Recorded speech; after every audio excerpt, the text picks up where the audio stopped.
seja muito bem-vindo à nossa aula de língua portuguesa. Meu nome é Élica Gonçalves e estarei tratando hoje com vocês sobre o conto clássico. O quão é importante nós aprendermos um pouco mais sobre este gênero textual. Então, falaremos um pouco dessas características, do que é o conto e as características que o formam. Levando em consideração que a nossa língua ela é muito linda e ela é cheia de recursos que a tornam muito mais bonita, apesar de acharmos que é muito complexo falarmos a língua portuguesa, né? Então, ela é cheia de recursos linguísticos, semióticos e variação linguística. Aprenderemos um pouco mais sobre isso.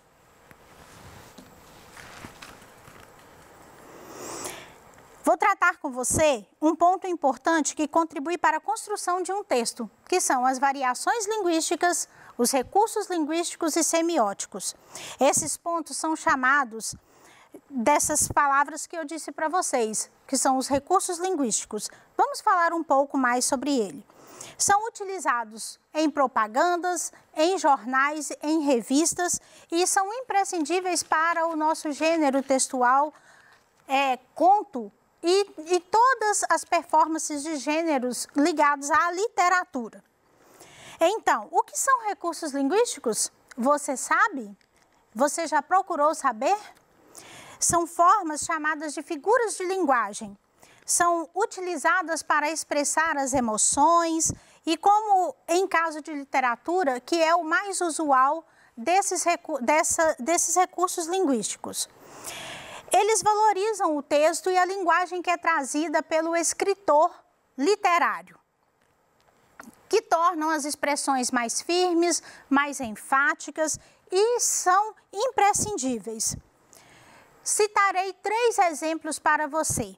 O eufemismo, por exemplo, ele é utilizado para substituir sutilmente uma expressão para evitar palavras que possam ser desagradáveis, soar desagradável, né? Então, nós temos um exemplo muito clássico que é usado muitas vezes em casos judiciais. A testemunha faltou com a verdade. Faltou com a verdade vem substituindo sutilmente a palavra mentiu. Quando para não falar que a pessoa mentiu, então eu vou usar a frase faltou com a verdade. A metáfora é um caso muito clássico e muito usual no nosso meio, que é a comparação que eu faço quando eu quero dizer que algo é importante ou enfatizar a beleza de alguém. Por exemplo, Gabriel é um gato. Quer dizer que Gabriel é muito bonito, ele é lindo. E a hipérbole? É o uso exagerado de palavras que dão ênfase ao pensamento. Por exemplo, esse é clássico usual na literatura. Rios te correrão dos olhos se chorares. É uma frase muito importante de um poema de Olavo Bilac. E rios, mas rio não é uma quantidade de água? Será que a quantidade de lágrima que eu chorar vai formar um rio? Alguém chora rios de lágrimas? A música de Frejá, que você deve conhecer. Por você eu dançaria tango no teto, eu limparia os trilhos do metrô, eu iria a pé do Rio ao Salvador. É possível alguém dançar no teto? Seja tango, seja outro tipo qualquer de dança. E a semiótica? Esse é um recurso que ele está sendo muito usual nos últimos tempos e que nos remete ao quê? É uma ciência que estuda os signos e a linguagem. Ajuda a compreender os elementos que estão ao nosso redor. Um exemplo, se eu digo a palavra cadeira, eu tenho a imagem da cadeira, que é o signo, porque dentro da semiótica eu tenho o signo, o significado e o significante.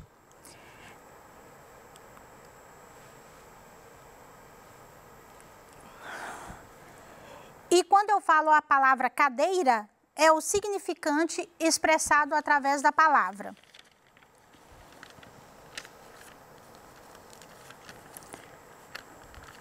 O som da palavra cachorro me faz voltar à imagem e trazer à minha mente o som do latido do cachorro.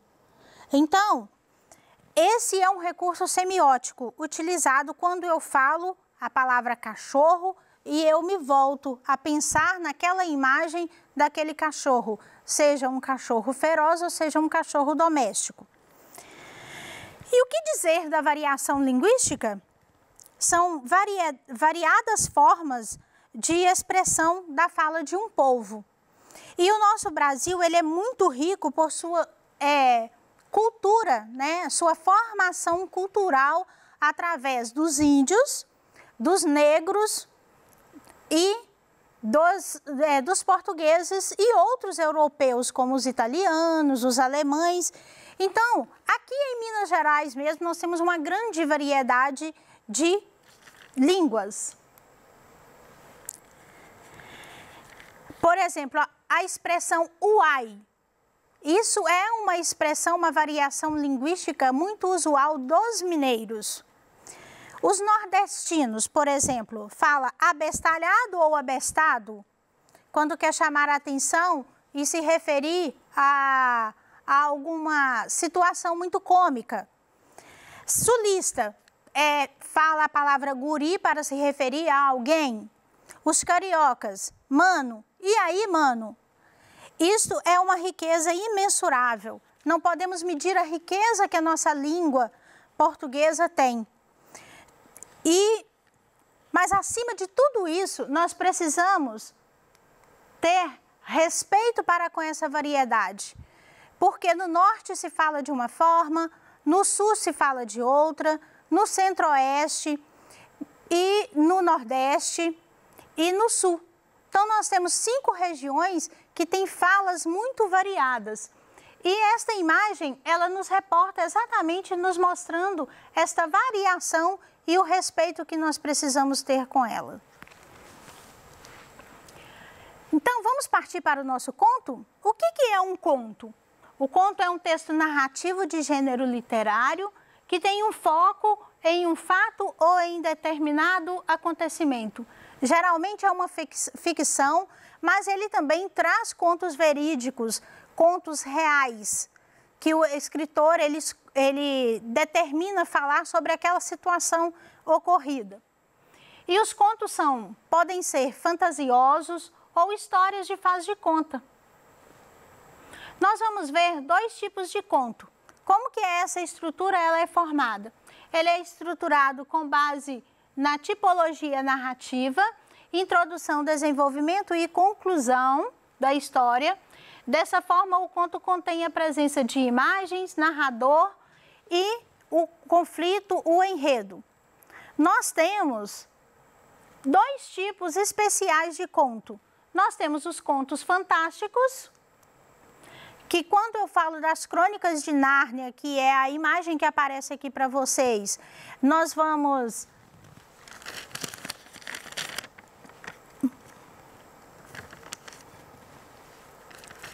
falado sobre, né?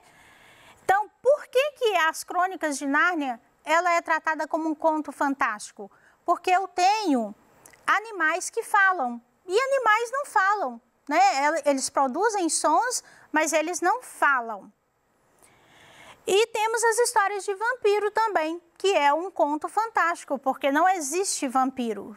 Vampiro é uma ficção, né? É um personagem inventado.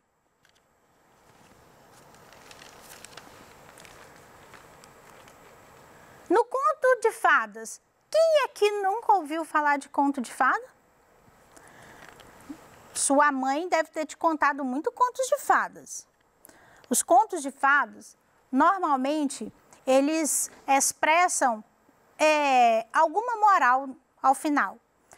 Por exemplo, fábula. A fábula também é uma história que traz uma moral ao final. E eu tenho um exemplo e um desafio a te fazer, aluno. Caso você nunca tenha lido, eu te desafio a ler o livro de contos de João Guimarães Rosa, que é um grande escritor literário da nossa literatura mineira, né? É um livro chamado Sagarana. Então, eu te desafio a lê-lo, porque você estará valorizando as expressões usuais mineirais que nós utilizamos no nosso dia a dia.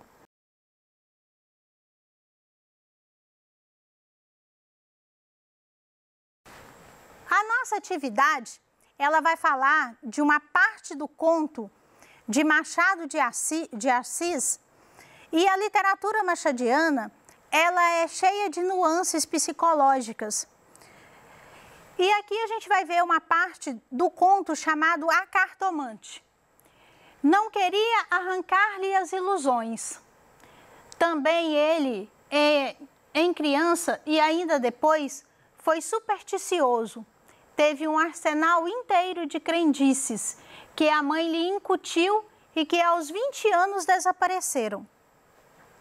No dia em que deixou cair toda essa vegetação parasita e ficou só o tronco da religião, ele, como tivesse recebido da mãe ambos os ensinos, envolveu-os na mesma dúvida e logo depois em uma só navegação total. Camilo não acreditava em nada. Por quê? Não poderia dizê-lo, não possuía um só argumento, limitava-se a negar tudo. E digo mal, porque negar é ainda afirmar, e ele não formulava incredulidade. Diante do mistério, contentou-se em levantar os ombros e foi andando. Essa parte do conto de Machado de Assis, ele é narrado, porque o conto, ele tem um ponto principal que é o narrador. Ele é narrado na terceira pessoa. Quando fala, não queria arrancar-lhe os olhos, então ele está dizendo que uma outra pessoa, não aquela pessoa, mas ele está narrando um fato. Para a gente analisar esse conto, eu trouxe para você 3 questões relacionadas a esse fragmento. Segundo o trecho acima, Camilo. Quem era o Camilo? Era um dos personagens envolvidos no conto. E, fazendo um parêntese, aluno, esse conto de Machado de Assis, ele é muito importante, porque ele vai trazer variedades em que vai te instigar à busca de compreensão da nossa língua portuguesa. Segundo o trecho acima, Camilo, letra A. Ainda criança preferiu não acreditar em nada. Letra B. Desde criança desprezava superstições. Letra C. Diante do desconhecido preferiu ficar indiferente. Letra D. Era crédulo, apesar de negar qualquer fé. Letra E. Negava qualquer envolvimento com religião. Então, aqui a gente precisa entender o que o trecho vem dizendo para nós. Então, aqui fala, Camilo não acreditava em nada. Então, quando eu pergunto aqui, qual seria a letra que vai me dar essa resposta de forma correta? É a letra C. Diante do desconhecido, preferiu ficar indiferente. Por quê? Porque o conto, essa parte do conto, ele vem trazendo coisas que, aos olhos do personagem Camilo, era desconhecido. No dia em que deixou cair toda essa vegetação parasita, a expressão destacada refere-se a letra A, crendices, letra B, ensinos, letra C, ilusões, letra D, mistério, letra E, religião. Então, no dia em que o Camilo deixou cair toda a vegetação parasita, tudo aquilo que expressava para ele de ruim, então, o que vem se destacando aqui nessa expressão? Que eram crendices. Então, quer dizer, vegetação parasita quer se referir as crenças, aquilo que ele acreditava que era importante, mas que ele negou.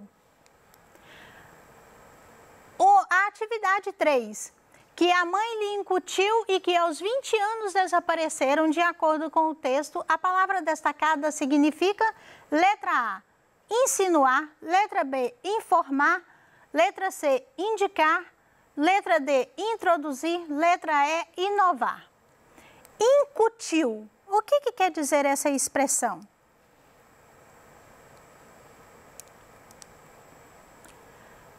Alternativa D, introduzir. Então, à medida que a mãe dele ia introduzindo, né, essas crendices, essas superstições, elas iam desaparecendo.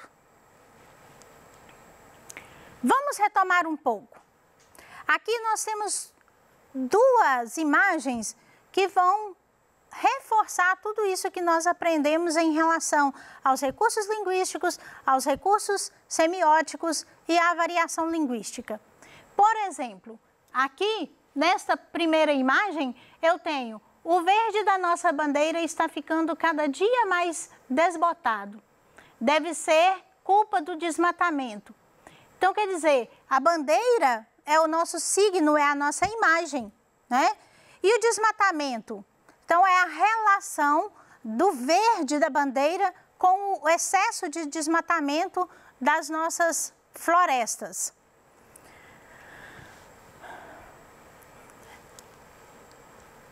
Outra imagem são expressões, né, que foi falado anteriormente para você, o abestalhado, o oxente, o ai, mano e guri. São expressões da variedade linguística que nós temos no Brasil.